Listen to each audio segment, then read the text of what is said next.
সেই হাইজেনিক এদিক থেকে করলে না, এটা করলে আবার ধোয়া লাগতেছে না।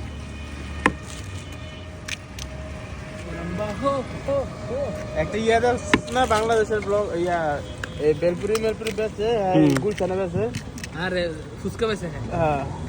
আছে একটা ব্লগ করে ভালো টাকা কামায় হ্যাঁ বেটা বাসা দিয়া তো হ্যাঁ পার্টি পুটি দিতে ইয়া করে আরে 12 করে লয়ে 30,000 টাকা 50,000 টাকা করে লাভ না আরে ঘন্টা খানিক থেকে 30-40,000 টাকা কামানি ভালো না আবার পার্টির মতো ওই আমি দেখছি এটা, আরে ওই ফুচকা লাগে। এটা অনেক গুলশানে একটা দোকান হ্যাঁ পুরো ভাইরাল তো না হ্যাঁ পুরো বাইরে এখন জমানা হয়ে গেছে অনেক ব্লগার সবকিছু ভালো করতে হবে, তাহলে আপনি ভাইরাল হয়ে যাবে। তুমিও ব্লগ করবা সকাল উঠটা হ্যালো গাইস আমরা ব্রাশ করতে